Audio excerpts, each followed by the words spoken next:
നമസ്കാരം, ഇത് one India Malayalam. ചൊവ്വാഗ്രഹത്തിൽ എല്ലാ സൗകര്യങ്ങളോടും കൂടിയ ഒരു ചെറുനഗരം. ഇപ്പോൾ നമുക്കത് ചിന്തിക്കുക ബുദ്ധിമുട്ടാണെന്നറിയാം. എന്നാൽ 100 വർഷങ്ങൾക്കപ്പുറം 2117 ചൊവ്വയിൽ മനുഷ്യരെ എത്തിക്കുകയും ചെറുനഗരം യാഥാർത്ഥ്യമാക്കാൻ ഒരുങ്ങുകയും ചെയ്യുകയാണ് യു എ ഇ വൈസ് പ്രസിഡന്റും പ്രധാനമന്ത്രിയും ദുബായ് ഭരണാധികാരിയുമായ Sheikh Mohammed bin Rashid Al മക്തൂമും അബുദാബി കിരീടാവകാശിയും യു എ ഇ ഉപസർവ സൈന്യാധിപനുമായ Sheikh Mohammed bin Zayed Al നഹ്യാനുമാണ് ഇക്കാര്യം പ്രഖ്യാപിച്ചത്.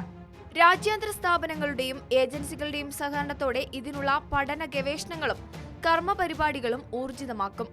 അതിനൂതന സാങ്കേതിക വിദ്യകൾ ആർജിക്കുകയും സുസജ്ജ സ്വദേശി ശാസ്ത്രനിരയെ വാർത്തെടുക്കുകയും ചെയ്ത 100 വർഷം കൊണ്ട് ബഹിരാകാശ രംഗത്തെ ഔന്നത്യങ്ങൾ കീഴടക്കാനുള്ള ബൃഹത് പദ്ധതിയാണ് യു എ ഇ ആസൂത്രണം ചെയ്യുന്നത്.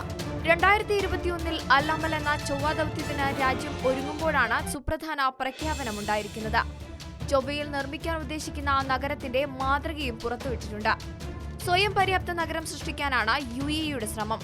അടുത്ത 100 വർഷത്തിനകം ശാസ്ത്രരംഗത്ത് യു എ ഇ കൈവരിക്കേണ്ട നേട്ടങ്ങളുടെ പട്ടികയിലാണ് പദ്ധതിയെ ഉൾപ്പെടുത്തിയത്. പദ്ധതിയുടെ ചിലവും മറ്റു വിശദാംശങ്ങളും പുറത്തുവിട്ടിട്ടില്ല. പദ്ധതി യാഥാർത്ഥ്യമാക്കാൻ വിപുലമായ തയ്യാറെടുപ്പുകളാണ് നടക്കുന്നത്. ഇതിനായി സർവകലാശാലകളെ ഗവേഷണ കേന്ദ്രങ്ങളാക്കി മാറ്റും. ബഹിരാകാശ ഗവേഷണത്തിൽ വൻ നിക്ഷേപം നടത്തുന്ന 9 രാഷ്ട്രങ്ങളിലൊന്നാണ് യു എ ഇ. ഗവേഷണ പരിപാടികളിലും മുന്നിലാണ്. ചൊവ്വ പദ്ധതിക്ക് സമാന്തരമായി ഇതര മേഖലകളിലും ഗവേഷണം ഊർജിതമാണ്.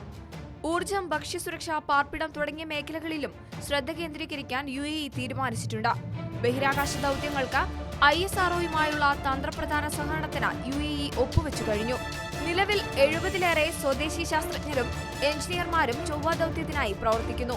2020 ആകുമ്പോഴേക്കും ഇവരുടെ എണ്ണം 150 ആകും. ബഹിരാകാശത്ത് നിന്ന് ഭൂമിയിൽ പതിക്കുന്ന ഉൽക്കകളുടെയും ഉപഗ്രഹങ്ങളുടെയും അവശിഷ്ടങ്ങളെക്കുറിച്ചുള്ള പഠനത്തിലും യു എ ഇ ശ്രദ്ധ കേന്ദ്രീകരിക്കുന്നുണ്ട്. അബുദാബി കേന്ദ്രമായുള്ള ഇന്റർനാഷണൽ ആസ്ട്രോണമി സെന്ററും നാസയും ഇതിൽ യു എ ഇക്കൊപ്പം പങ്കാളികളാണ്.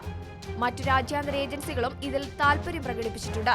ഈ വാർത്തയോട് പ്രേക്ഷകർക്കും പ്രതികരിക്കാവുന്നതാണ് കമന്റിലൂടെ.